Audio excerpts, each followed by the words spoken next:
It's a pleasure to me to introduce Pierre Bouchat. He's he's an assistant professor, assistant lecturer at the Université at the UCL.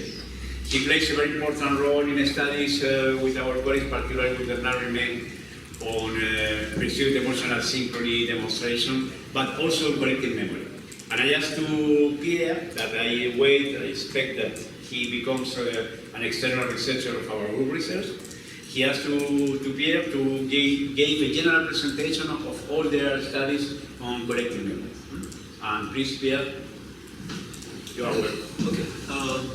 Thanks everybody for having me here. Today I'm going to present a lot of studies, so if you want to interact with me at some point, just don't hesitate. The title of my presentation is From the Trenches to Europe, a multi-level perspective on the social psychological effects of the two world wars. I'm going to present first a big set of studies on the First World War. It's the case that was the basis of my doctoral thesis. So, yeah, it's just a little illustration of the mess of the First World War, which is the big suicide of Europe in the beginning of the 20th century. And all my studies were driven by three questions. The first is, does the Great War still impact us at the social psychological level after 100 years? The second one was about the social representations or the collective memory of this event. And the third one was more specific to the commemoration of the war. I don't know if you noticed it in Spain, maybe not, but in Western Europe, it was the biggest commemorative event almost of history, this war. So, I'm going to present you 5 studies, quite quickly, I hope so. So, a little bit of context. First of all, is an event considered to be among the most important in human history. You know that thanks to the World History Surveys by you and Hilton. Was the Second World War. Yeah. It's one of among the most important events. It was followed by unprecedented commemorations in Western Europe, and what is important here for the rest of the presentation is that the focus of this commemoration is peace or pacifism. And then there was at the time no or few studies in social psychology about this war. So now I'm going to present you a first study that was published in a European journal by a whole team of researchers. You will see to what project they belong after. And it's called A Century of Victimhood, Antecedents and Current Impacts of Perceived Suffering in World War I across Europe. The aim of this study is to answer our first question, and most specifically to appraise the impact of the war on the feeling of historical collective victimhood and on our current pacifist attitudes. And we had a very basic starting point. It was 2 observations. First, World War I was an extremely victimizing event. I don't know if you know this, but it was the first large-scale industrialized war. There were new ways of killing people and being killed. Most of the people, they died because of shellings, and they didn't even see people who killed them. We had high-velocity weapons, you had mustard gas, and all this contributed to an extreme victimization of the soldiers, but also of the populations. And parallel to that, you have super strange, surprising development of pacifism. So it's not the birth of pacifism, but it's there since the First World War that you see a massive development of this ideology in Europe and abroad. And some historians have clearly made the link between this victimization and the development of pacifism. So the perception of the absurdity of the war and the massacres led to more pacifist attitudes and the development of pacifist ideology. So here, as I told you, one of our variables was historical collective victimhood. We asked people to what extent they think, for instance, Spanish suffered from the First World War. And what is interesting here is that you can develop this feeling of victimhood even related to events that didn't occur in your life. And there's a lot of impact on the different variables. But what interested us here is that till that time there was almost no study on the links between objective victimization and the development of the feeling of victimhood. And here we wanted to measure objective victimization during the First World War. And what we did is to appraise the death toll, the percentage of losses by each country during the war. And so it's a macro level measure, and you have a micro level measure, which is we ask the people if they lost one of their member of their family during the First World War. And here we wanted just to appraise if there was a link of, well, any link between these objective indicators of victimization and this subjective feeling of victimhood 100 years after the events. Second, we, as I told you, World War I was strongly associated with the rise of pacifism, and we just, at that point, read a study by Guy Elcherot on the Balkan Wars, and what he said, what he observed in this study is that the societies that were victimized at the more victimized at the societal level were more in favor of the adoption of humanitarian norms in order to resolve conflict. But if the people had lost someone in these Balkanic wars within their family, they were less in favor of the adoption of these humanitarian norms. And so we wanted to just appraise if we had a same pattern here for the First World War, and here the difference is that it was 100 years ago. So most of the studies I'm going to present today were carried out thanks to this big post-World War survey that was realized in 23 European countries with more than 3,000 students in history and social sciences. You have all the major European actors, including Russia and Turkey, and it was a big mess. It was more than 300 questions. Russia and Turkey play an important role in the Third World War. Super important. Okay, so here, don't worry about this, it's just an illustration, it's not important. Our sample for this specific study is 2,400 participants, 15 countries. It's only 15 countries out of the 23 because we had data on the death toll only for these countries. So online survey and single measures. So, the results. First, we were surprised because when we asked people if they think they were victimized during the First World War, except for Finland, all of them on a 1 to 7 point scale rated their victimization level above 4.5.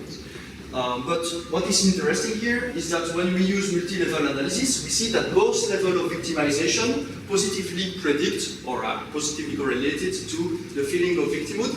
And what is most interesting is that when we take the level of losses of the Second World War, you don't have any effect.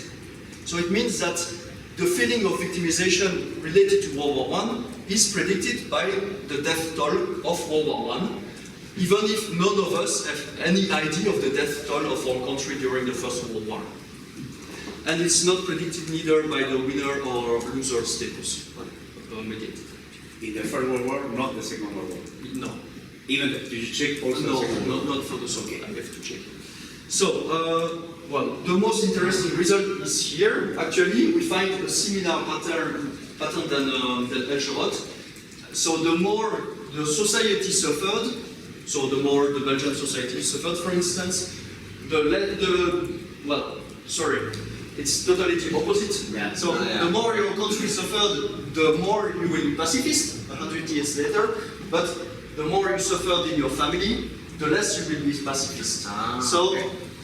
Yeah, that's really strange, but if you consider objective victimization at two levels, two different levels of the social, you have opposite effects. And the societal level effect is much stronger than the individual level effect. Sorry, in the country level, yes. This is the result, no? Less The other one, because he's a mistake. No, that's a mistake. Se equivocó, tiene que ganar. Yes, sorry, it's a big mistake. I'm doing the stapler here.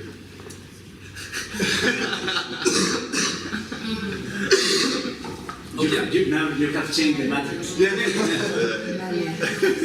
So, okay. What I will say that in a similar reason was found by Diener, not bars to World War, but found by Diener and Top and Diener in 2007 paper, because what they find at the collective level, the higher the well-being of the nation, the lower positivity towards the world. Okay. But at individual level, the higher, if you are happy, you are more pro-war to participate in the war, to defend your nation. You know, it's probably one is the effect of the collective emotional or the emotional climate of the nation, and the other is what do you feel as a person. And for in this case, it's revenge that takes. Yes, definitely. Actually, what are also you are happy, you have a favorable disposition toward war. So what are the theoretical contributions, if there is any actually? First, what is interesting is that actually we show that history compels memory, and well, actually it's a treason, but it's important. Second is that if you want to understand part of the variance of our current pacifist attitudes, you have to go back to a very old historical event. And what is also interesting here is that even if attitudes are mostly studied from an individual level perspective, here you can study it from a multi-level perspective and have extra information. And how do we explain these results, especially the one with pacifist attitudes? We think that World War I created some a threat of anomie, and this anomie, this fear of anomie, contributed to the development of an ethos of reconciliation in the countries that were the mostly badly struck by the war. And for instance, you see that in many countries, Western countries, after the war, the parliament refused to vote for any credits for the military, and we can also, well, hypothetically link this to the Munich Agreement. We did everything we could in order to avoid war because we were so afraid of it. And at the family level, as Dario told it, we would have a vindictive logic opposed to the one at the social level. And so it was summarized, among other things, by Moss, which is an historian and a theoretician, who told that World War I would have a complex legacy of brutalization and pacifism. Pierre, sorry, I can understand the second, the family level, the vindictive logic, because okay, we were affected, so we're going to fight, but I don't understand the first one. Okay, it's so, due to the death toll, the governments or nations are going to... when you experiment extreme victimization, yes, there is this threat, death toll. There is the threat of anomie. Anomie is the absence of any norm, it's a pure chaos. And in order to avoid anomie, societies would have developed social representations or an ethos favoring peace. In order to live, well, it's like the never that again, you know? Yeah. Yeah, in any case, this was, I think that this interpretation is more or less current for the first decades, you know, because after the 30s, a different logic appears, you know, yes, with the Nazis and... yes. But that is the point. I imagine that at one point it will be, but I don't know how that can take into account that many nations, after a couple of years, maybe that happened at the beginning, but after that, you are immersed in a feedback of reinforcing rituals that commemorate or maintain living history of what happened in the past. So I don't see anonymity. The thing is that when you study the evolution of the collective memory of the First World War, in most countries after the war, they don't want to talk about it, and you have it's super interesting because most countries are pacifist. They are devastated and they don't want war anymore till 1925. And here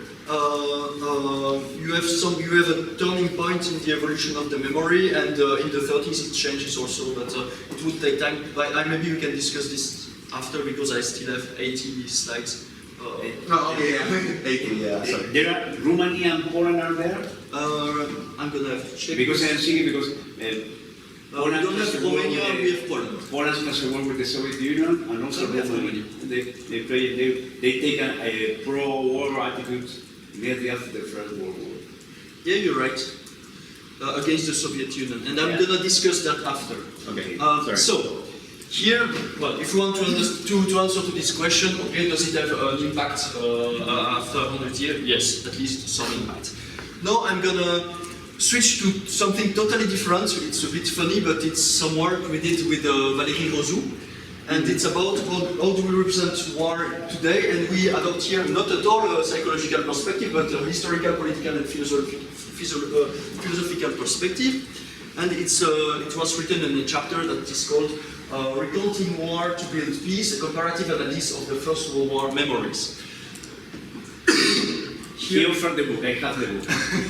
Yo tengo el libro. I have several others also. I use them to block my doors. And, so here, I'm not gonna talk too much about the theory, but it's based on Ricoeur and Jean-Marie Ferry's work on ethics and memory work. And here, it's based on the sustainable transformation of conflict implies a progressive modification of the narratives of the past. Well, it's common sense, but that's it.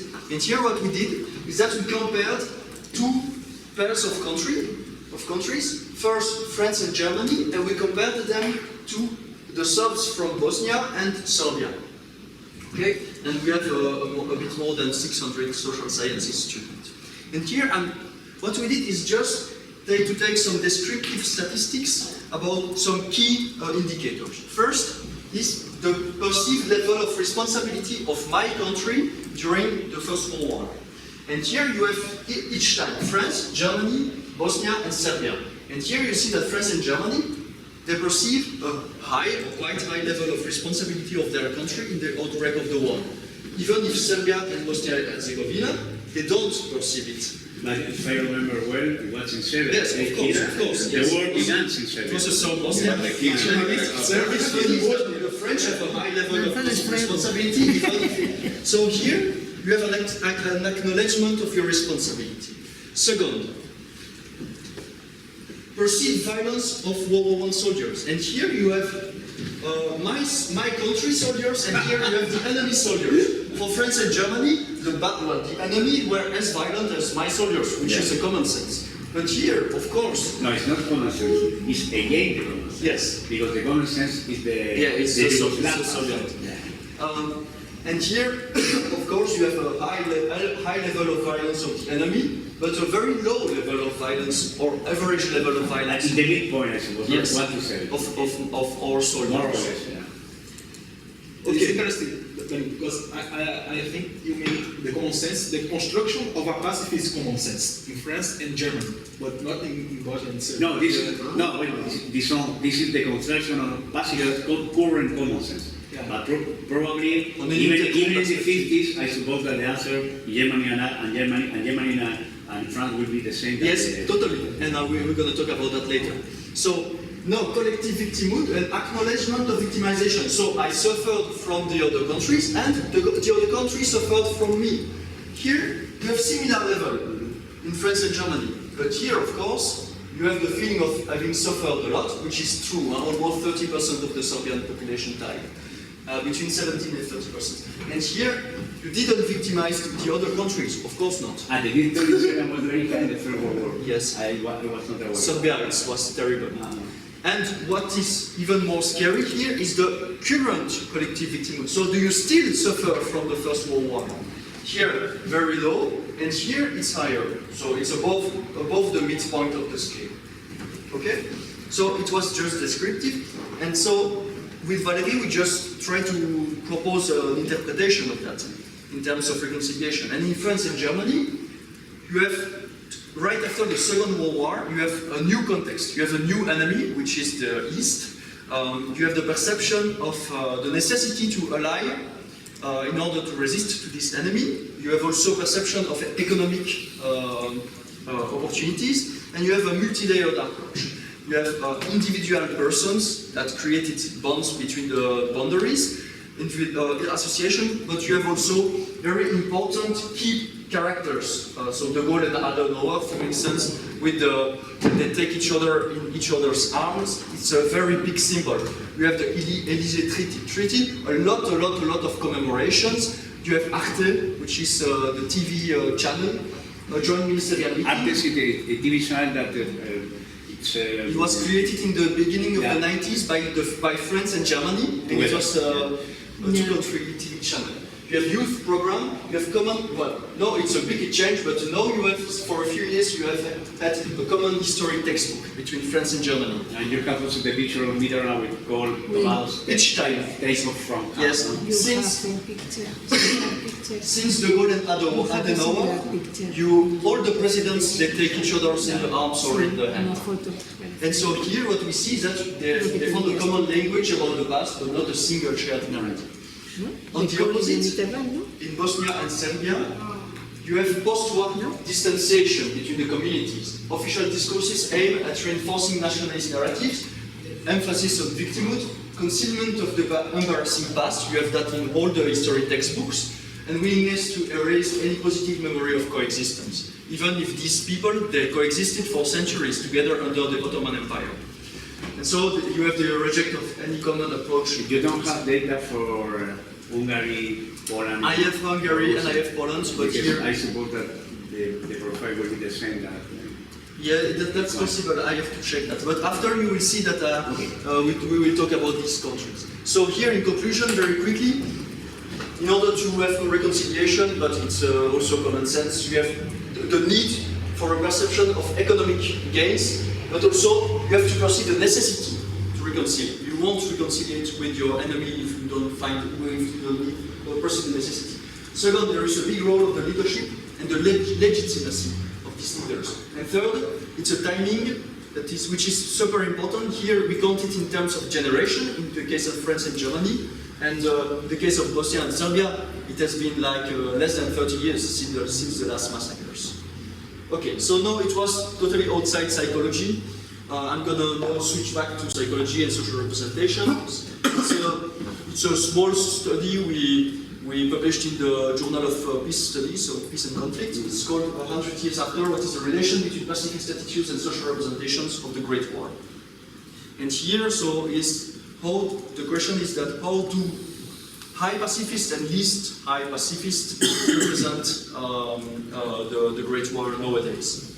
What we know, especially from the research from Costa Rica, is that people that are more pro-war, they represent the war as an opposition between the civilized world and the army of bad people, barbarians, focus on weapons, the idea of aggression, and people that are more peaceful, they represent war as humanity against political and social elites. They experience negative emotions, negative consequences, concrete and negative aspects of the war. So, our hypotheses were very simple. It's like the most pacifist and least pacifist individuals occupy different positions in the representational field of War I. The most pacifists see war as an opposition between people and the elites. They experience negative emotion, negative evaluation, concrete aspects, and the least pacifists, they represent War I as an opposition between good and bad, like against France and Germany. They put the emphasis on military equipment and the idea of aggression. Here, we selected 10 countries and students that were in social science and humanities, because we didn't want it history students, because they had two specific representations probably. So we translate everything, and we use the same scales, pacifist scales, and this item, which was, what are the first 5 ideas that come instantly to your mind when you think about the First World War? Classical item of social representations. And here you have this beautiful little globe. So, well, anyway, it's a death and weapon destruction are very classical core representations of the war. But what we see here, and what was quite surprising, is that young people that are between 18 and 25, they have quite a lot of details about this war. They talk about Sarajevo, the African Principle, the gas, the poilu, Verdun, and so on. So they know things about the war. But it's strange for me that they evoke the trench, evoke the First World War, evoke trench for the trinchera. Yes. Yeah. Yes.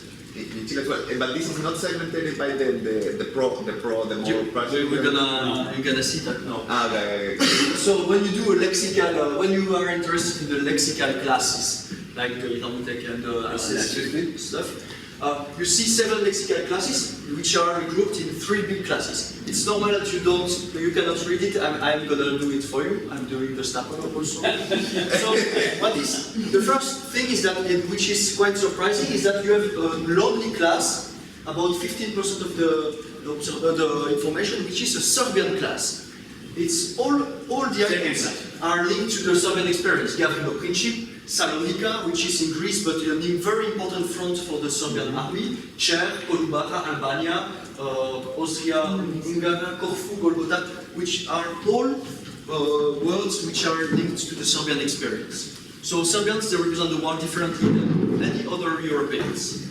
You have a second big class here, which puts the emphasis on the negative emotions, so fear, sadness, sorrow, stupidity, hate, or horror. You have negative and very concrete elements like blood, cold, hunger, chaos. Well, chaos is not very concrete, but here you will see that we have the most pacifist there. And you have another class that is much more detached from the war, and it's much more analytical and strategic. You have rifles, the name of the big battles, the name of the big treaties like Trianon, the alliances, Entente versus Alliance, and so on. And so here we see that high pacifist and low pacifist, they represent the war differently. So our hypotheses are confirmed. High pacifists, they focus on negative consequences of the war, on the concrete conditions of the war, and low pacifists, they are more on the formal political consequences. They represent it from the distance. But you don't cross the cluster or the wars with a scale of pacifist attitude? That's what we did, yes. Where are the passive variables? I didn't represent it, but here you have a high representation of high pacifist, and here you have a high representation of low pacifist. Okay. And here it's And this is very significant, of course. Yes, yeah, it's very significant. Yes. Because usually you put the cluster, and at the end you put the quantitative category related to the cluster. Yes. Okay, and the program made a chi-square contrast. Yeah. That's very clear in the program. Yeah, when he said that it's related to pacifist attitude, this means that that the higher side of pacifist attitude is related significant to this class, to the class 3 to 5, yes. And the other one, the low pacifist scale, is related to class 1, 6, and 4. Yes. Pierre, I got lost. I got lost the division between low pacifist and high pacifist. Yes, so we divided we discretized the variable in 3 classes, and we took the higher cluster, the higher 30% versus the lower 30% of pacifists. We did the same also in 2 clusters, but we found it more interesting to do it in 3 clusters. And so here you see that there's a big representation of high pacifist, and here a big representation of low pacifist. Okay. And you include only the lower side and the higher side, yes. Not the thinner side. Yes, but the medium side is not overrepresented anywhere. Anywhere. Yes, but we did the same analysis with the different clusters, different divisions. So here, what are the 2 interpretations? First, we could see the Great War as a matrix to which are linked our pacifist attitudes. So from the war would have developed pacifism and our current pacifist attitude. So our attitude would be rooted in some specific representations. And it's a way of seeing, like Moscovici, he said, yeah, if you want to have an attitude, well, if you have an attitude towards something, you have to have a representation of this thing. But anyway, we can see it the opposite way, is that people that are more or less pacifist, they see the things on a different prism of interpretation. So we cannot be very certain about either or the other one. Fourth, it's another study we did also on using a social representation prism, but here it's a different method. It was published in a journal of social and political psychology. It's called Greedy Elites and Poor Lambs, or Young Europeans Remember the Great War. So here the question is also how do we represent the war? And here it was a multidisciplinary paper with historians, and here we saw that when we were interested in the historiography of the war, we saw that between Eastern and Western Europe, there were big differences. Actually, the First World War, it didn't begin in 14 and ended in 18 for Poland, for instance, or for the Balkan countries, it began in 1912. And so you have very different historical experience. On the Western Front, it ended with the armistice. But on the Eastern Front, in many countries, you had independence fights, like for instance in Poland against the USSR. And you have also very different memory dynamics.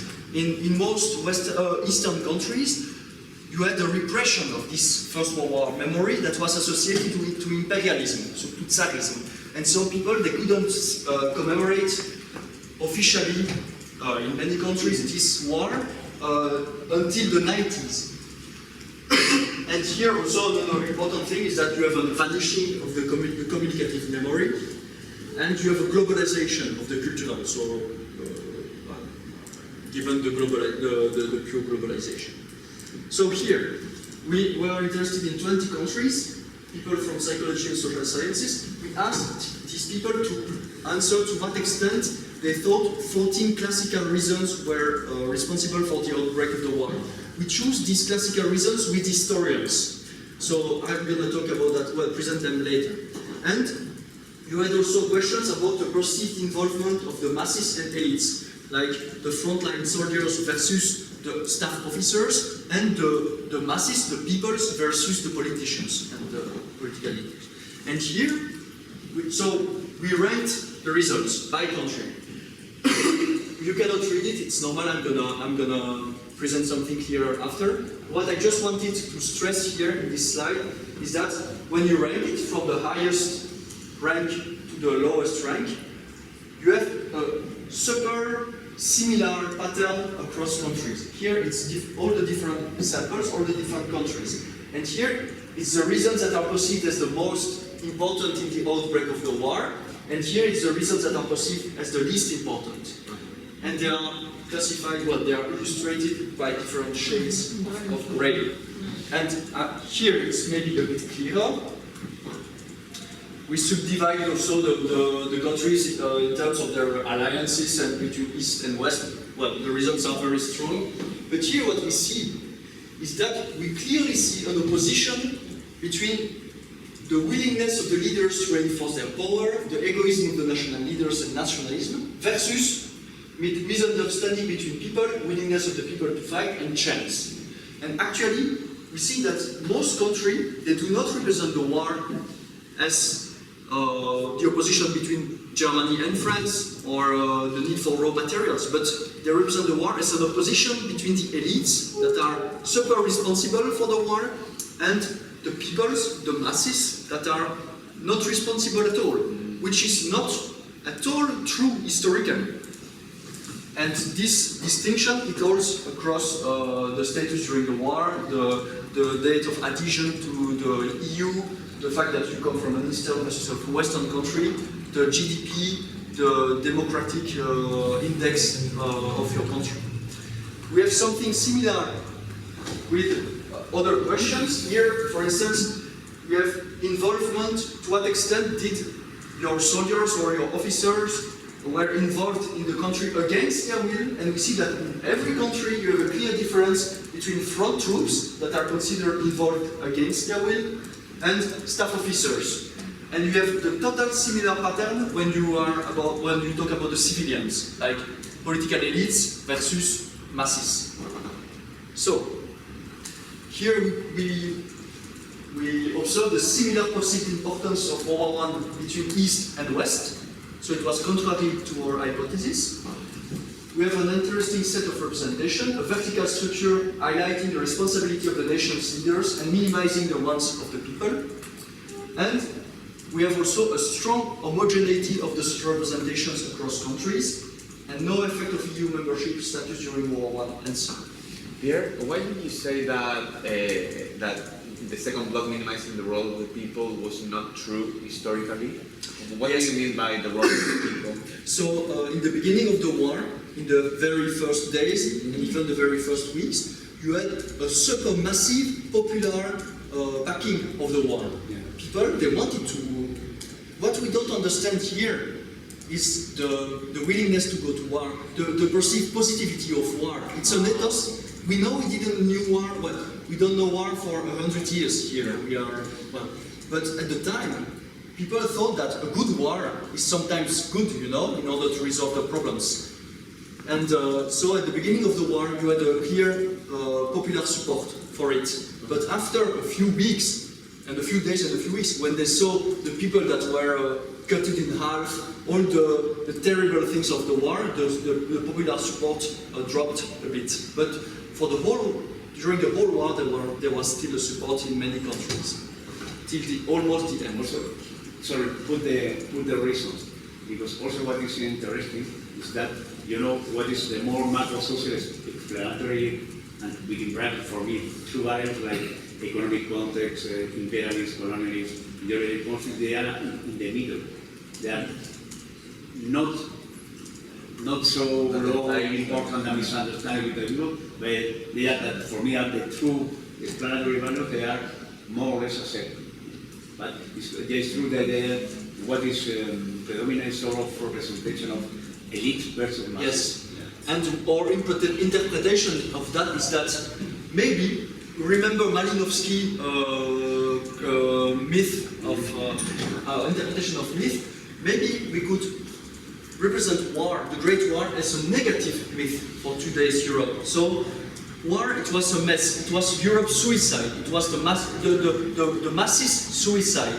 And a peaceful and democratic Europe would be born from the ashes of war provoked by nationalism and the ego of leaders. In this sense, World War I cannot be considered as an accident. This is one interpretation. And World War I would function as a symbolic reservoir to war against war. So that's one interpretation. Another one would be, do people represent it in terms of a populist prism, which opposes elites to the masses. But our data were collected in 2014, 2015, so this populist issue was not so important then, no. But maybe it's the case. So, now I'm going to switch to something more specific. It's called the paradoxical impacts of the commemorations. It was published in 2 chapters. One in a history article, in history journal, and in a chapter. And it's called the paradoxical impact of the commemorations of the Great War. Actually, when I began my thesis, it was in 2014, there were hundreds or thousands of commemorations. And immediately, I gathered some friends with mine, and we went to the commemoration to do a lot of ethnographic studies and so on. And, well, these are the most important commemorations of the First World War in Belgium. These 2, for instance, they attracted hundreds of thousands of people. And these are exhibitions. And our question was, do World War I commemorations influence our pacifist attitudes?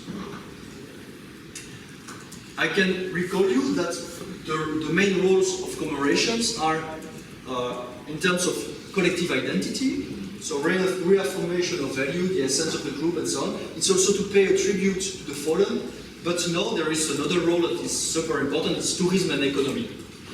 And regarding the First World War commemoration, they are more and more varied, moving, decentralized, unprecedented, and you have a big commemorative competition in France, but also in Belgium, between the Flemish and the Walloons. It's always a competition.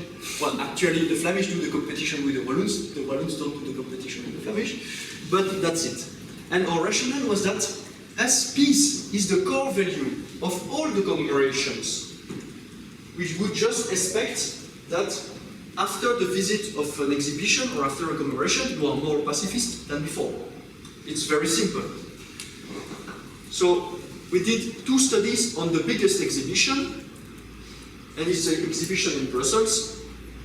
So it appeals to the minds and hearts of visitors, making them both understand and feel that this history concerns them and involve them. It is their history, which is very important. We talk about it later.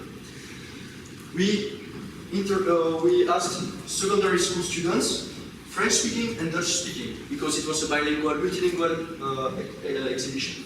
3 measures time, 2 weeks before the exhibition, the day of the exhibition, and 2 weeks after. We measure mainly pacifism, with this scale, the attitude toward peace and war scale, which we validated in French and which is available in Closed. So, what are the results? Actually, we were super surprised because we see that each time there is a decrease, a significant decrease, which with quite big effect sizes in the level of pacifist attitudes after the visit of the exhibition. And if we watch, we have post-test studies, the decrease is permanent, at least for 2 weeks. So, we just tried to understand this paradoxical. The J is the day of the event, right? It's time 2. Yes. It's yes. during. Okay. Yes. And I didn't represent it, but so But the the drop, drop thing, right? the drop maintains. Okay. Yes. So, but we remembered the results of the first studies, and other things. So is that when you are identified with someone that was victimized, this has a negative effect on the pacifist attitude. And here, I recall you that the goal was actually to make you identify with the soldiers, with the victims, to make you feel emotions and identification. We measured a lot of things about character identification by Courtois and so on in order to explain this mechanism, but I won't talk about it. So we decided to be a more laboratory oriented, which is, well, not my thing, but we found it important. So we ran 2 studies on 2 movies, and the only main difference between the 2 movies was the focus on victims.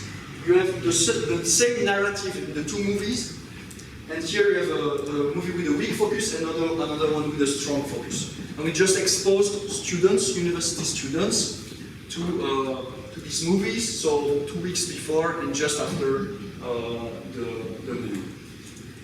And what we see here is that actually, in the high victimization condition, you have a drop in pacifist attitudes, but in the low victimization condition, you don't have any change.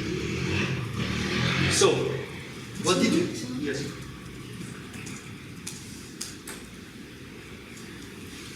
And we repeated that results in I ran maybe 12 studies on the commemoration.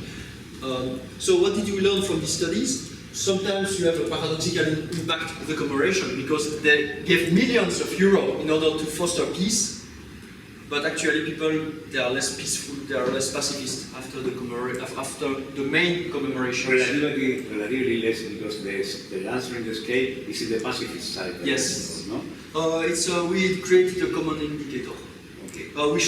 We should have examined because the big thing with this scale is that it conceives attitudes toward peace and war as 2 independent, quite independent factors. Yeah, can you give me a couple of examples of the items of the scale? Yes, it's like, I can give you the scale, but I know I cannot. It's a 16-point scale. It's like a war is a futile struggle. Sometimes war is necessary for the countries to achieve their goals and things like that. I can give you the paper if you want, but I don't remember that. I have a very bad memory. Okay, but it's not very concrete. It's like general ideas and general attitudes. Yes. Okay. Yes. So we just spotted observed a potential influence of identification with victims, and here what we wanted to stress is that the combination of strong emotions and of pro-social values is sometimes an explosive cocktail, and you can quickly find an opposition between economical goals and the other goals of commemorations, which are linked to social identity and to pay a tribute to the fallen. Here, of course, we have limits. Our sample sizes are quite small, even if we have a lot of samples. But you know, to have secondary school students, 3 times of measure, it's very difficult. They are not representative of the population. Only a few commemorative events, even if they are the biggest ones. And the commemorative experience is still quite a black box for us. We should have asked Denis Pechansky, which puts eye trackers on its bullshit. So yes, no. You can apply more process-related. Yes. You asked we did it. So now I'm gonna quickly talk about the last study. we capitalized on the results and the methods we developed in the World War I study in order to do a study on World War II, so a big evolution. It was just accepted a few weeks ago in the European Journal, and it's called A Social Psychological Perspective on World War II Collaboration in the 21st Century, a Belgian case. So, we focus on Belgium. And in Belgium, what is interesting is that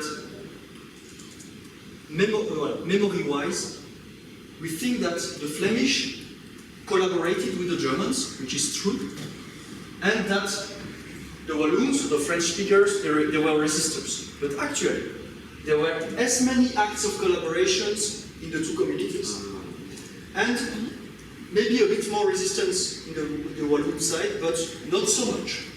And so, collective memory is totally different from history, and I can explain you the evolution if you want after. And we had also three very simple questions. First is that does issues of collaboration and amnesty, so amnesty is the legal forgiving of the collaboration acts, divide the country's main community 75 after World War II. What is important to know is that it was a big division in our country, because the Flemish, a few years after the war, they already wanted amnesty for the former collaborators, because the collaborators, most of them, or a lot of them, they are linked to the Flemish nationalist movement. And they also collaborated during World War I. So what are the explanatory factors of these attitudes? And might these issues, it's the most important question of course, might these issues still influence political preferences for the future of the country? Because you know that maybe, but in Belgium, we still don't have a government. There's been a few hundred days, and we don't know what the country is going to look like. One example of the French side common sense view of history, I remember the song of Jacques Brel, Les Flamands, Catholique entre les guerres et fascistes durante los flamencos, católicos entre guerras y fascistas cuando hay guerra. Yeah, and it's a pure stereotype, but which relies on some truth, actually. So, here we had an interesting sample of 900 people. We have almost 400 Dutch speakers and 500 French speakers. A bit more men in Flanders than in Wallonia, but they are comparable in terms of age, in terms of education, and in terms of generation. We divided our samples into three very important generations. We developed this concept with Bernard in another European journal paper in 2015. I'm going to talk about that later. So, first question. What about the perception of collaboration and support for amnesty in Belgium? Here it's very simple. You have the Flemish, you have the French speakers, and you see here the perceived morality of collaboration and the support for amnesty, which are both really higher in the north of the country than in the south of the country. It's no surprise, but at least we measured it. Now, which explanatory factors? We were interested in three levels: the family level, the generational level, and the social psychological level, linked to social identity. So first, is there any impact of family belonging? So, does the fact of being from a family of resistance or a family of collaborator impact our attitudes toward collaboration and amnesty? So we asked the Flemish and Francophone this question: did you have an ancestor that collaborated with the German? And did you have an ancestor that resisted? And what is very interesting here is the descriptive first. Here, 15% of the Flemish, they say that a member of the family collaborated. And you have only 6.6% of the Walloons, even if in reality you had a totally similar level of collaboration. It was about 1 or 1.5% of the population. What is also important here is that did you have a resistant ancestor, 37% of the Flemish, and almost 60% of the Walloons. And what is also very important is the no. You have 35% of no in Flanders, and you have only 20% of no in Wallonia, which actually for us, it wasn't an objective indicator. It was also related to some fantasy or to some representations. So, and second, what we see is that there is no difference in terms of attitude, support for collaboration and amnesty regarding the families, either in Wallonia or in Flanders. So the family level doesn't seem so relevant. Even if I told you there is a limit, it's not an objective measure, it's a subjective one, even if we ask the people. So second, generation. We just analyzed our results in terms of generation. We took Manel's definition of generation, and we divided our sample into three big, very relevant periods of the Belgian history. The first one is the pre-federalization of Belgium. It's the older one. So it's people that were born before the division of Belgium into a federation. We were a unitarian state before, and in the beginning of the 60s, we became a federal state with the division of a lot of things between the Flemish and the Walloons, the creation of a linguistic boundary and so on. It was terrible, but that's it. You have a median generation that lived through the whole federalization process. So they lived through all the steps, all the incidents. There was a lot of violence, but no death. And you have my generation, which is the younger one, which was born from 1983. And so these people, they were 6 or 7 at the end, at the total end of the federalization process. So they didn't know what happened during this very intense period. And what we see here is that we have an interaction. The old Flemish, they are a lot in favor of amnesty. And the old Walloons, they are not at all in favor of amnesty. But when you are younger, the younger Walloons are more in favor of amnesty, and the younger Flemish, they are less in favor of amnesty. And there is a significant interaction with these results. And we have a totally similar pattern for perceived morality of collaborations. So here we have an impact of the generational belonging.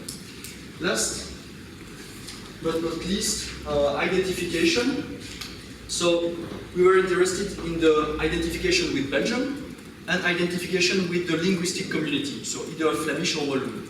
And what we see here is that for the Flemish only, the more you feel, but the Flemish that feel the most Belgian are also the least in favor of amnesty and collaboration. You have no effect in Wallonia because it's totally not relevant. The Belgian identity is not linked to these issues for us. And when you look at the regional or the linguistic identification, you have totally opposite patterns. You have a small effect, like the most you feel Francophone or Walloon, the least in favor of amnesty will be. But the most you feel Flemish, the most you will perceive collaboration as moral, and the more in favor you will be of amnesty. Okay. And lastly, and which is the most important result and a bit sad, is that is the impact on the willingness for the future of the country. And here, so we have 4 political prospects, 2 extremes and 2 mild. First is no change, so no change in the relations between the communities in the future, in the near future. Second, more autonomy of the communities. It's not super interesting. But here, what is very interesting is that I want radical separation of the communities, so the end of the country. And here, it's also radical, is that I want to reverse the whole process and I want more unification between the communities. And what we see is that on the French-speaking side, there is no significant effect. Actually, these old issues, they don't have any impact. They are not related to the future of the country. But for the Flemish, there you have a small relation that here, for the most extreme political prospect, you have a strong correlation. So the more you support amnesty, the more you will want the separation of the country, and the more you support amnesty, the least unification you will want to have. And the association is the same for morality of collaboration. Yes. Tell me that. For the French speakers, you don't have any effect because it's not relevant. But for the Flemish, you have this effect which is quite strong. And lastly, the last thing we wanted to know with Bernard in 2015, we showed that the young Flemish, they were more in favor of Belgium, they were more open and less conservative and so on. So what we did is like investigating only the Flemish sample and dividing the correlation, reporting the correlation according to the generations. And what we see actually is that, and then after we compare the strength of the studio of the lake, but actually you have a similar strength throughout the whole generations. So even for the young Flemish, which are 30 or less than 30 now, the collaboration and amnesty issues, they still drive, or they are still related to their choices for the future of the country. I still think that if you compare the correlations, some of them are going to be, of course, there's the same pattern, they're still significant, but for example, it drops for almost 0.5 to 0.292. So I think that there is a significant difference between the correlation. We checked the difference, like the knowledge, which it's a Sobel Z or something like that. What? It's not No. comparison. Yes, but we did that, and there is no significant difference between With the correlation. between the correlations. Points between 0.5 and below 0.3, I would say that is a significant Yes, but difference. No? no. Wow, I that can is ensure I can give you the. That is super interesting. It's depend of the standard deviation also. Okay. Yes. So yeah, that was it. I was quick for 80 slides. Thank you for your attention.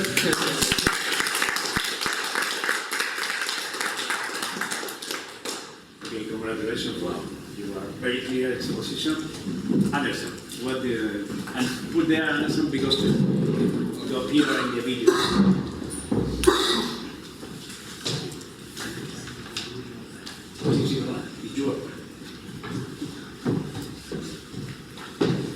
Thank you, Pierre. Thank you very much. I have lots of questions. How much time do we have? 1 hour. 1 hour.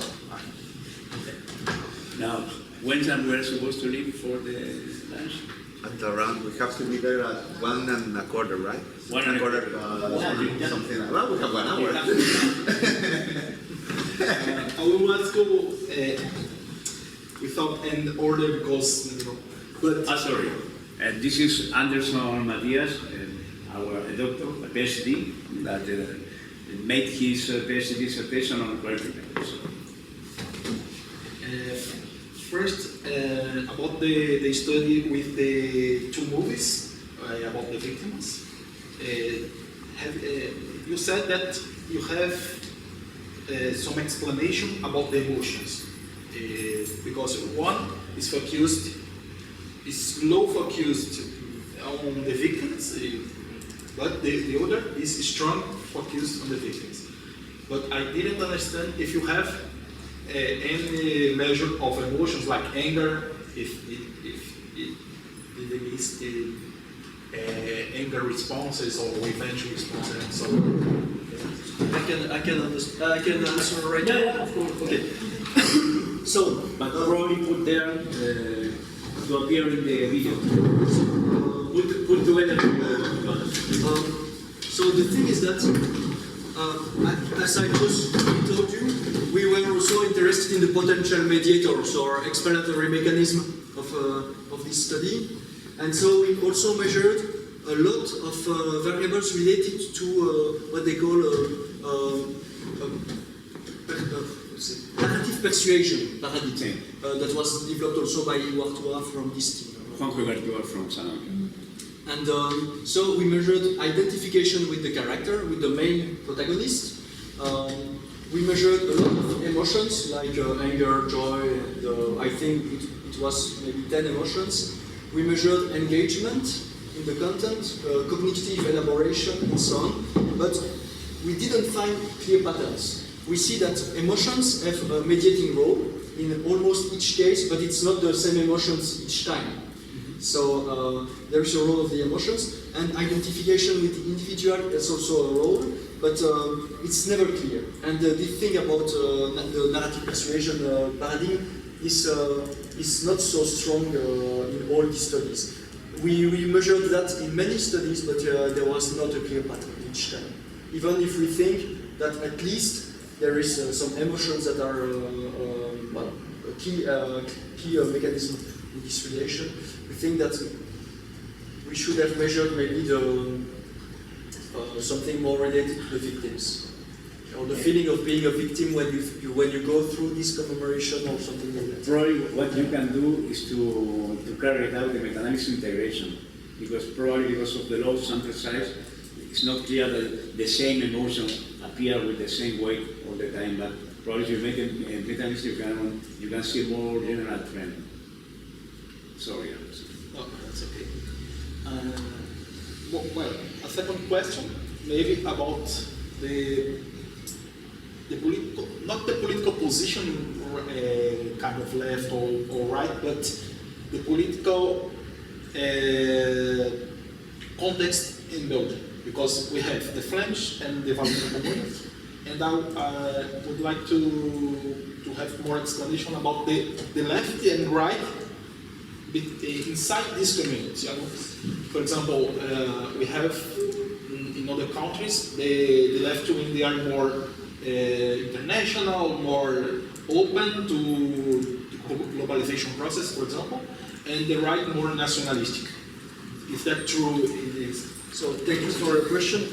It's a very important one actually. If one wants to understand the Belgian context, you have to take into account this political orientation stuff, because otherwise you cannot understand that. There is not only, well, the biggest opposition between the Flemish and the Walloons, according to me, it's not the language, it's not the culture, it's the political positioning.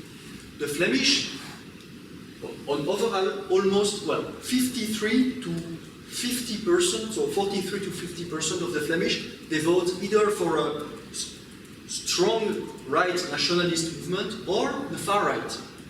So almost half of the Flemish, they are on the right, and you have also the right parties. And the Walloons, we are a total exception in Europe, or almost. We vote on the left, but massively. Almost 30% of the Walloon population vote on the left, even more, and even on the Communist Party. So also in the Flemish part, the Workers' parties and all Maoist parties has an important rate of vote, no? not so much. It drops. It drops a lot. Yes. But he has had an important rate of Flemish vote. Yes, and actually the Communist Party, the Worker Party, is the only party which holds a similar list in Flanders and in Wallonia. Otherwise, everything is separated. I cannot vote for a Flemish politician, and they cannot vote for a French people. It's good for them because the Flemish Socialist Party is different from the French Socialist Party. Yes, it's totally different. Also the same for the Liberals. Yes, maybe in Flanders, I don't know the numbers by heart, but I think the Socialists, they are less than 5% of the votes, and in Wallonia they are 27, which is the biggest party. And so it has, well, if you want to understand the relations between these two groups, you have to take into account the politics. But here in the analysis, we took the political orientation as a control variable, and the results are totally similar with the political orientation. The national identification with the community side. It's similar, right? Because if I understand well, you say that there is a kind of similarity between being a Walloon and being more left-wing, and being a Flemish and being more right-wing in general trend. Yes, but after controlling political position, the rest of with linguistic identification and the attitudes toward the amnesty, etc., they are the same. They are totally the same. There was only one small micro result that was a bit different, but I don't remember which. But you have to know that for sample, you have an underrepresentation of the far right. So, and it's always like that in that kind of study. So maybe if we would have more far right voters, results would have been different. But they would have been much more extreme than these ones. Because here we have more educated people and Flemish people that vote more on the left than the rest of the Flemish population. Okay. Maybe now it's a difficult one. We can go to the real elites. Really, Anderson, before changing, I have a connected question. Can I make it? Of course. In that regard, for instance, the example of what happens in Belgium, I don't know if it's comparable with other nations or with other conflicts of nationalism, conflicts or situation within other states, but do you think that that particular scenario, like the Association of Nationalism and wanting to change and more open, it is also due to a game of powers. Because in general, for instance, I could say without knowing too much that the Belgian side might have more power. So here, for instance, if you apply this with the Spanish and Catalan conflict or situation or whatever you want to call, I think it's very common sense that the Catalan side is more important for them, but it's not an issue in the Spanish side because they already have the power, yes. you know, because they would have to reduce the power they have in terms of privilege. So do you think that that is comparable with other situations, or if you have data showing the same pattern in other nationalistic conflicts or situations, whatever you want to So call I don't have data about other countries, but what is quite interesting in the Belgian context is that the Flemish, they are the majority of the population, Okay. and they hold almost all the power is in the hands of the Flemish. Okay. And even the war planes, the fighter planes, all the good part, well, the powerful part of the army is in Flanders and not in Wallonia. But the thing is really strange that they act as a minority. So they are the majority, but they have the feeling like a siege mentality or something like that, you know, the feeling of being in minority, a cultural minority. Okay. And the Walloons, for a long time, we were the minority, we still are, empirically, but we acted as a majority. But now, we don't act as a majority anymore, because we accepted a lot from the Flemish.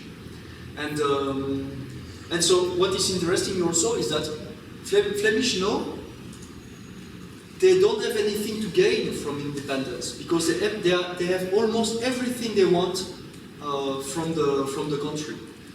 So yeah, that's very strange. We don't actually. There are half of the Flemish. They vote for parties that want the independence, so the end of Belgium, but only 15% of the Flemish they really want the end of Belgium. So that's a strange pattern, and we think that these people they vote for these far right parties because they are against immigrants. They want to have cuts in their taxes and things like that, which are classical in the right, strong right-wing parties. Thank you. But in fact, it's also a nationalist from the rich regions, like in the Basque Country in Catalonia. Yes. They are the rich regions. The difference is that in the Belgian case, the political power of the Flemish is higher than in Catalonia in the Basque Country. Okay. Because they have the total autonomy, a parallel security, social security system, etc., etc. All the taxes are collected by the Flemish, you know. But they have also, I don't know what are the decisions that Flemish and Walloons takes together. Yeah, well, we still have a common army. We still have most of our social welfare system is also common, but the Flemish they want to destroy it. But actually, there will be much more worst sides to separation than good sides. And I think that many separatist parties here in Spain, in Scotland, and so on, they are separatist until the point they have to separate because they won't have anything to gain anymore. I was always curious about this because I never understand why the Flemish are the majority. They have the power. They want to separate, but they just don't separate. Yeah, because I think there is still not a majority in the Flemish population that is in favor of separation, and they have too much to lose. Imagine if the Basque Country or Catalonia leaves Spain. Okay. They won't be part of the EU anymore. It will be the end for them. They will have to write a total new constitution, build totally new systems. It takes years to do that, and they will lose billions, and they will lose their security, which is very important. And yeah, so I think that. But in any case, here, nationalists don't care about that. Yeah. Catalonian They still want, right. let's say, here or in Catalonia, despite that, they still want to separate. And in French, it is true, right? No, the percentage of people in favor of independence is lower than the Catalonian Basque Country. Okay. It's Yeah, but- 50%. No? Here is 65, something like Yeah, that. that's crazy, but as I told you, none of us knew war, actually, or most of us didn't know war. But if Scotland becomes independent, the Russian Navy will go, well, not invade Will go. Scotland, but you have pressures. The Chinese will buy the heavens of the Basque countries, and I think they don't realize that. About the green light, yes, because we thought that there is a populist, let's say, representation that the lights are responsible for the World War I, right? And for me, it's interesting because it was linked with a pacifist attitude, or because I think it is a common sense. But I'm now challenging this common sense that a populist representation about anything leads to more war, more violence, more. And in your study, it seems that with this representation, the lights are responsible for the war. It is linked with a pacifist attitude. Yeah, it's funny, but I think that so we could interpret that as a populist understanding of the war, but we also could interpret that as a pacifist understanding of that, because the most pacifist people, they represent the war as a struggle between the elites and the people. But I don't think populism and pacifism are related. I think it's just two different prisms that drive people to see the war as something similar. But it's maybe just one way of seeing it, like the opposition between this vertical opposition. But populists, maybe they represent the war, well, not in concrete, not in a concrete sense, while pacifists do it and so on. So I don't know, but it's an interesting question. Because I was thinking, maybe in Latin America we have a similar pattern. You know, we say that the elites, the right wing elites, the militaries, they wanted the dictatorship, and maybe it is a way to excuse us as people, let's say, of our responsibility. You know, excuse us that of say there was people, my father, my grandfather, they wanted the dictatorship in Latin America. They wanted the war. We make that interpretation in the discussion. You have Laszlo that talked about that. Actually, maybe that representing the war in this way would put us in the distance with our ancestors. Actually, we see them as victims and not as perpetrators this way. Yes. But I have to comment. The first one, I don't think that is a populist view. I think that is part of the common sense of the subordinated class. There was a classical book on a worker that became an intellectual in the United Kingdom, and when I looked at the book's classical, it's a very interesting one. The same thing that he said that everything the worker class in the United Kingdom speak about them and us. They have the power, they are pushing, because when they are talking about the official in the United Kingdom, what the Syrians and the worker soldiers, they think that they are official, they were absolutely pushing you know, this very, these are very old, before the populist back, you know, the populist wave. And the second point is I think that it depends of the collective memory, because in Argentina, in which the military push is really discredited, nobody has this idea. But in Chile, part of the people say, no, we want the military push. Because in Chile, even the center right that support the change from the dictatorship to democracy, they support the push. But in Argentina, between branches, now nobody supports the push. But in Chile, people say, yeah, we support the push. You have a third of the population that is openly for the dictatorship, and some people remember that. But like proud, or like yes, that time we supported, but we regret it. The center right, like the Christian Democratic Party, probably he had this ambivalent position. but other people, they are proud to support it. And also you They can saw find, it as a you necessity. can find the same in Peru, you know? Yeah. Probably you don't find this in Argentina, in Uruguay, but you find this in Chile, in Peru at least.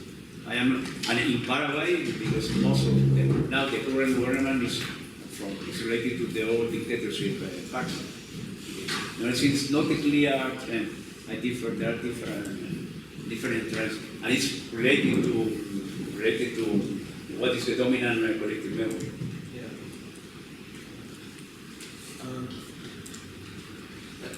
It is interesting to think. I don't know if you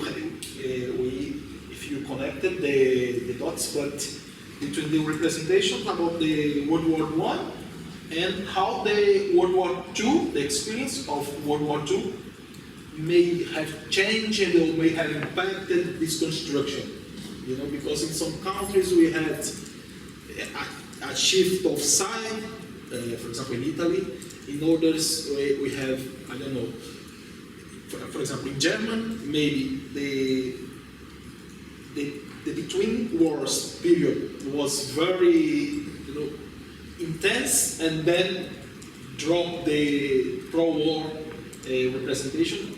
Do you have any data about this? So I can. So we worked on that with historians. I think we have quite much data on the evolution of the memory of the First World War in Western Europe, but there is almost nothing on the Eastern Front for different reasons. And well, I cannot, like this, trace back the evolution because it's very specific to each country and it changes a lot from one year to another. Especially because of economic and geopolitical reasons. You have a total switch in the representation of the First World War from one year to another. But though there are some works, interesting works by, for instance, Schramm on the Eastern Front in Poland, for instance. But that's interesting, and that's well, you can do all your whole career on the memory of the First World War. It's true.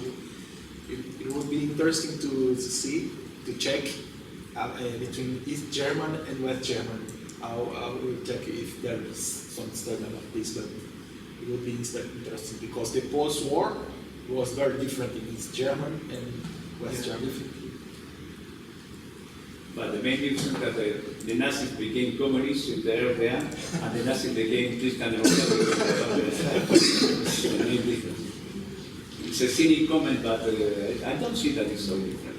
Because they are repressed their participation in the Second World War with different ideological support, with different ideological superstructure, you know. But both they say that it's not the fault of the German people. It's after the 60s that the official political memory changed, but not in the first 20 years. In the recent Moscovici books on the years from 45 until 65 in Paris, they write an very clear description of how people in Germany in this year they evaluate all responsibility, you know. But not only him, he reproduced also Paul Celan's paper, and a lot of people, and Pierre Bouchat, and people reject all their responsibility.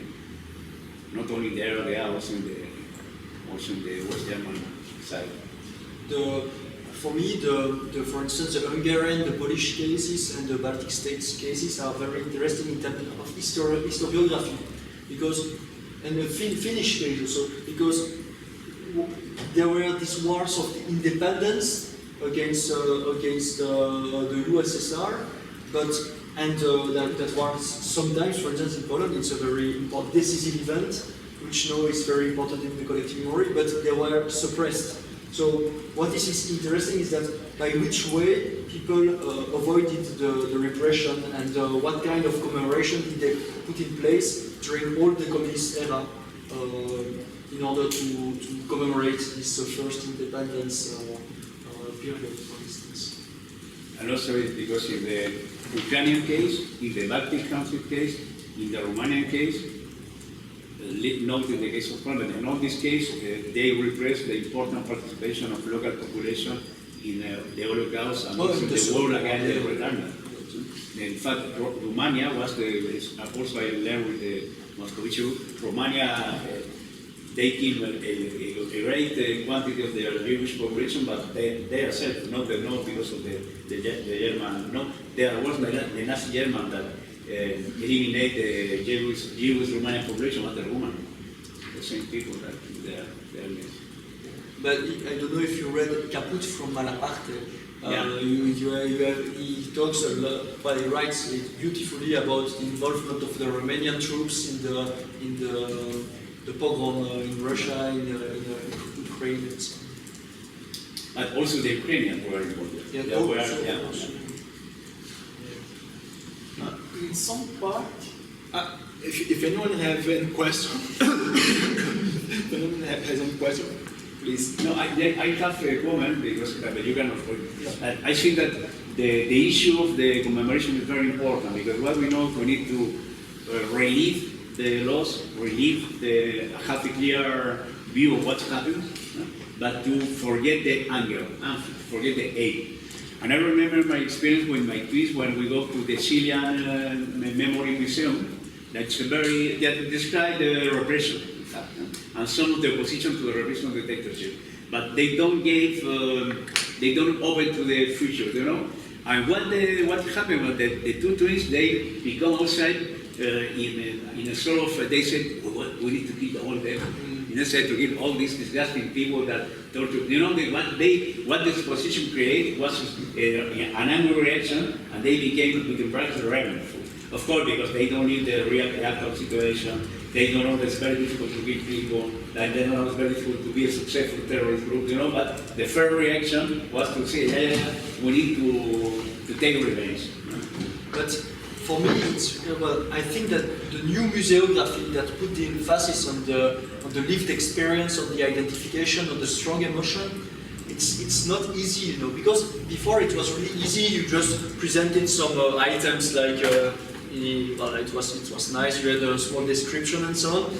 And now we don't want that anymore. But actually, maybe it's important sometimes to have a detached view from the event, because of course, if you are super identified with a little girl that is killed by, I don't know, a Nazi, you won't be more peaceful after that. So, yeah, you know, or they have to work a lot on the narratives. In this case, I think that the absence of inclusive and open to the future narrative, you know, is a problem with this type of museum. For instance, the Peruvian Museum is better in this sense, but it tries to open some propositive or positive, constructive politics toward the future. It's not easy to do in any case. No, it's not easy, and in many museums, this positive thing, it's only the last room, and it's very quick. People are fed up, and they don't especially listen to that.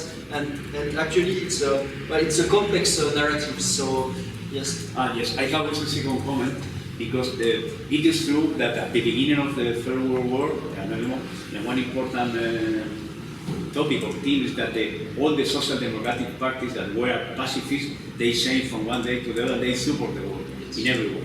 And it is true that some people go with flowers to say goodbye to the troops.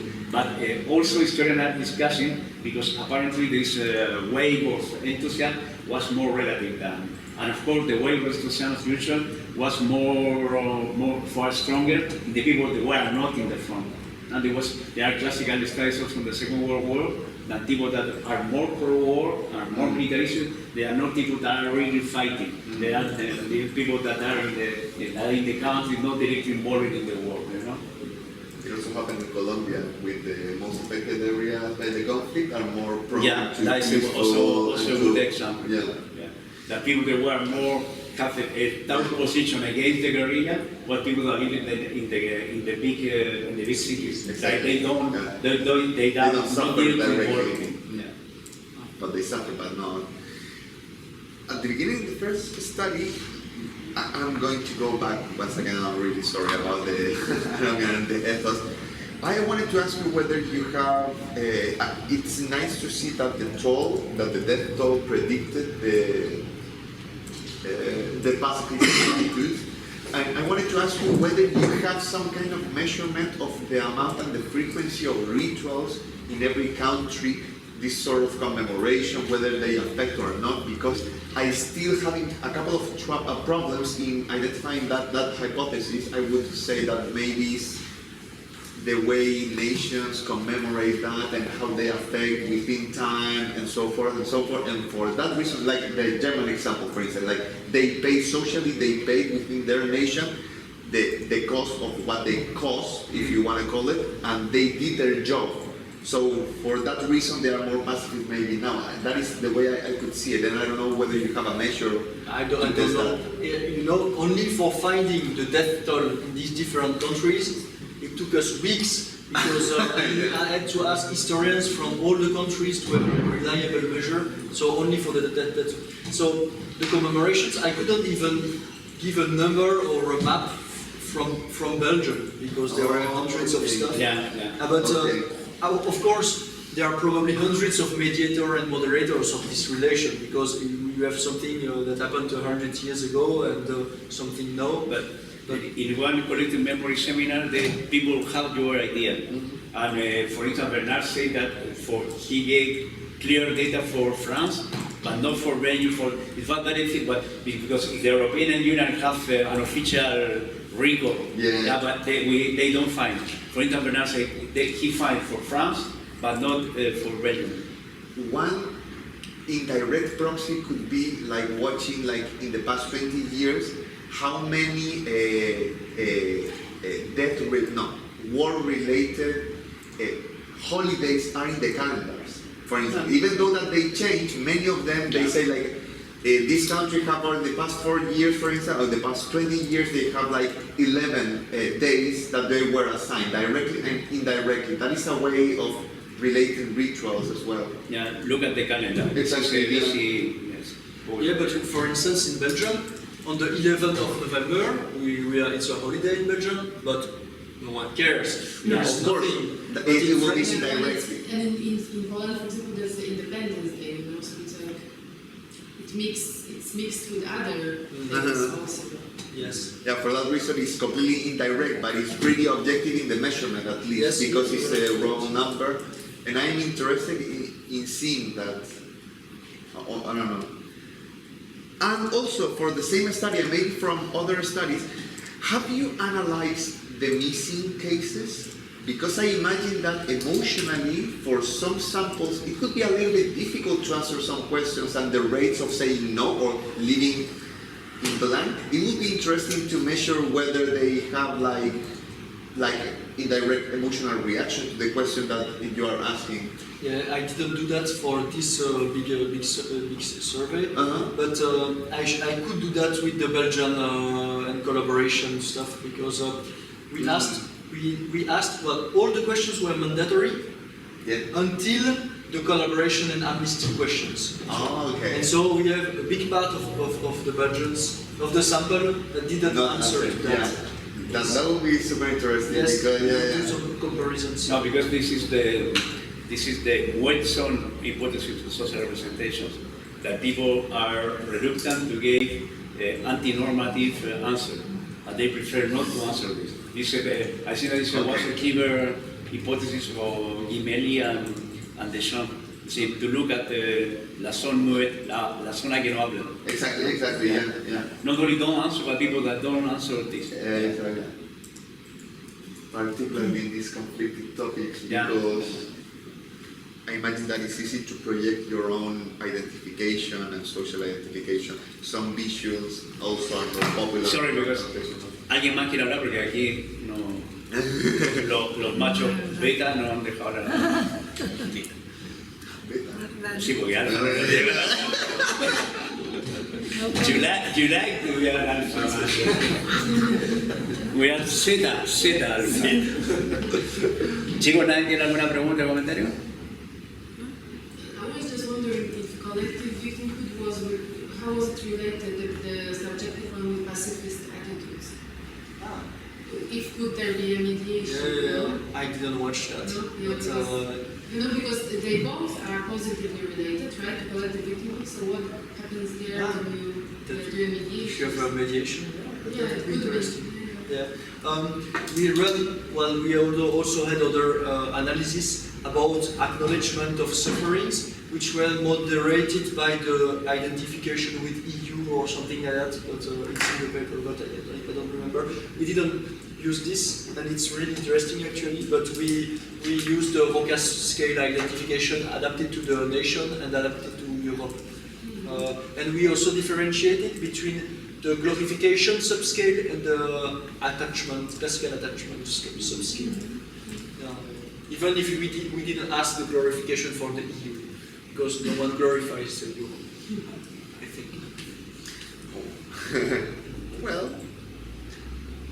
Also, I think that Pierre, it's very interesting to use the EU data, the survey previous to the Eurocos survey, because they have the intention to fight for the nation in a new world, and they have a question of national identification.